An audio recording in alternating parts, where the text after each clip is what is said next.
Alright, you completed the pier plan in the last video, so let's go ahead and put that on our foundation plan. So, oh, we already did. See, so that's the foundation plan has replaced with the new pier because we got rid of the old one and added the new one. Now this detail doesn't make any sense anymore, so I'm going to update this detail. So we're going to go to the haunch detail, and we're going to get rid of what we have here for masked regions, and when we do that we're able to see our pier instead of our haunch. So I'm going to rename this Pier Detail, and we're going to add the information that we would want to see for the pier. So this should also match what you've got for detail information from your sketch. So let's move this out of the way. We might not need that. We definitely know we're going to need undisturbed earth. So I'm just going to put this off to the side for now. All right, so what should happen here is we should see the ground coming down from the pier on this side, and then underneath around 6 inches below the pier, and then inside this area should be undisturbed earth if we're going to demonstrate this as being dug by an auger. And then inside here we should see a rim joist and then a post. Alright, so I'm going to add those things by just using detail lines. So I'm going to go to detail lines, and this should be a wide line, and I want to create from the edge of the pier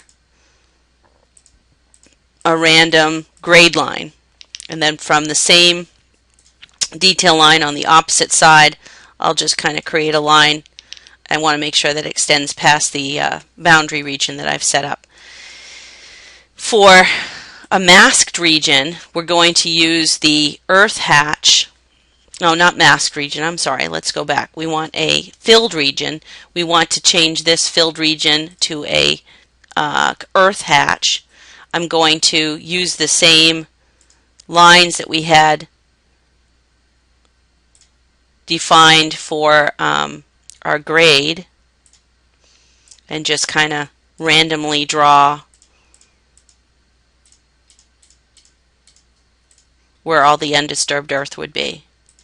So I'm going to come right back around and trace basically around the pier, and then hit the checkbox. So then that gets filled with clean fill. Now that didn't get in the right spot, so I just want to make that so it's lining up with the edge of the pier, and do that same thing on the other side.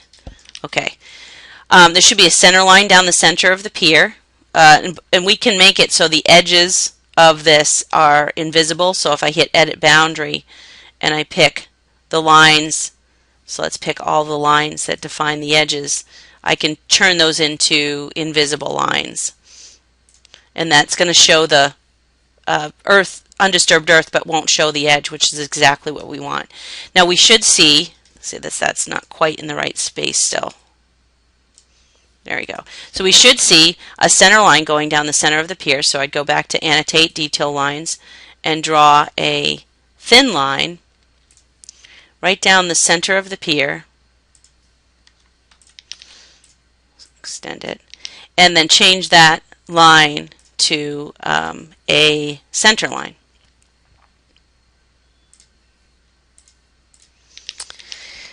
And then in here we're going to add a detail component, which is going to be a 2 by 12, and that's going to fit right inside. And then I would draw with detail lines again a thin line that I'm going to turn into a hidden line, and that thin line is going to represent the post. Actually, we could see the post beyond, so I'll go ahead and leave it as an object line, but this post should end up being, if we select the line, and this says 1 inch from the center line, I want that to go to the outside edge of the rim, and I want that to say 4 inches. So that's the post right there that's resting on top of the 2 by 10. We can get rid of that detail. And that post is what we're using to secure the rim to the post. The post is secured to the top of the pier, and then the rim is then nailed into the post. And then we would add our callouts. So our callouts again should match what we have for callouts from the detail view that you have from my handouts. So it would be undisturbed earth. Let's put this in a better place. It is going to be the size of the pier that we'll call out. So I'll use the pier size here. 10-inch concrete pier. You call out your rim joists. 2 by 12 rim, or header in this case. And we can call out our joist size here.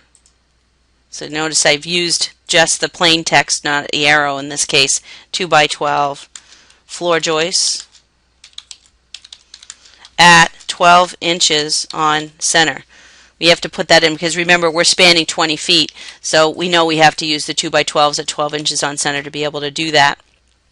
This concrete slab note doesn't make any sense anymore, so I'm going to eliminate one of the arrows and just rename this. I'm going to rename this, let's say, 3/4 of an inch tongue and groove subfloor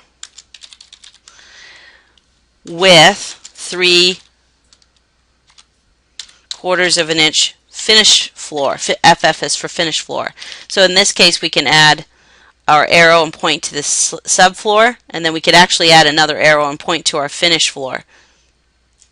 So that calls out our information there. I don't like where that landed, so I'm just going to adjust its length here, and I think that looks a little bit better. Move it over this way. Move the arrows down. Always be paying attention to where things fall and how they look on your drawing, and try to make it as clean as possible. And let's also call out the post. So we'd point to the post with an arrow and just call that a 4x4 post. 4x4 post. And since it's a 4x4 post, it occurred to me I made that 3.5. That should be. So I select the line. I'm going to grab this dimension and move it to the outside again. That should be actually 3.5 from the inside of the rim. So let's move that back and set that to 3.5 inches, and then that's the correct dimension. So that would make sense. It would end up lining right up with the center. So then now it's a 4x4 post when we're seeing the side view of it. We've got the undisturbed earth. Oh, we want to make sure we're calling out where grade is. So we would use the arrows. Again, point to the grade and indicate that as grade. And we could add a note saying the height of this should be no more than blah, blah, blah, you know, what we said in class. So let's put in our line dimension and put that dimension in here. So we want to go from here to here. And let's add the rest of the dimensions. We'll hit Edit Witness Line and go to the bottom of the pier. Now the bottom of the pier is only 2 feet 11 1/4. So I could select the pier, right-click and choose Select All Instances in Entire Project, and I can make adjustments to the base offset. So if I want that to be 4 feet, or at least a lot closer to 4 feet, I could change this to 5 feet 6 inches, and now we're at 3 feet 11 1/4. So if I change that now to 5 feet 6.75 inches, I think that's going to give us the length that we need to make that exactly 4. So I'd go back in, adjust this undisturbed earth so it's down here at the bottom of the pier. I can pull this part of the undisturbed earth down a little bit further. Let's see, maybe I have to edit it. Looks like I might have to edit it. Maybe not. Maybe if I just do it just right, I don't have to. Being lazy here. You just want to see enough of it there. So now that's the correct dimension. We got that as the correct dimension, but this should say minimum anyway. So you click on that dimension, and if you click on it a second time, below it you can put in minimum. And then this below this also should say minimum. And then we can say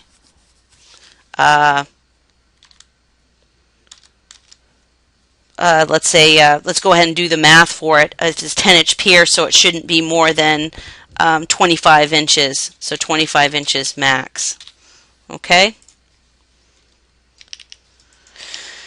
And that takes care of all of the callouts for the pier detail. And now we've replaced this with the information for the pier. So when I turn off my crop region and I've got the pier done, if I close that and go back to my drawing, now I've got the pier showing up here instead.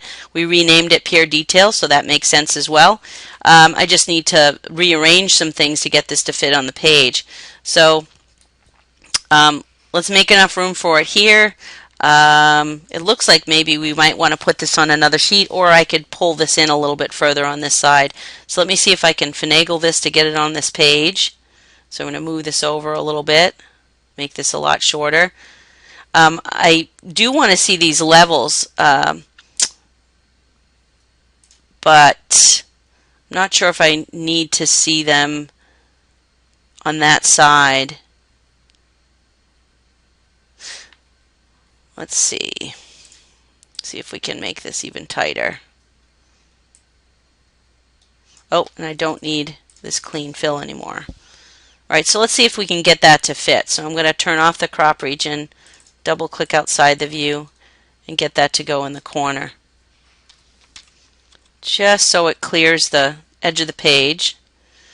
And I think that works. That's not hitting that. It's a little bit tight. We can put the title right down below it like that. We can actually move this up a little bit more.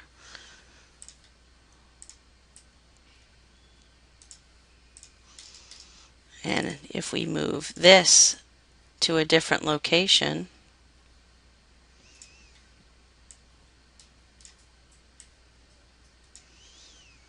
always looking for ways to improve the readability, then we should be able to get it all to fit. I could probably bring these dimensions in a little tighter too. So when you go in here, bring those dimensions in a little bit tighter, then we're going to have enough room for the detail. It's not going to run into stuff. And we have room to push this over here. So I'm going to push that whole view over as far as I can on the sheet, and now we've got plenty of room. Alright, so then we have the pier plan and detail, and that's all done. So the next video, if you'd like to watch it and complete it for the A track in the class, is the T-type.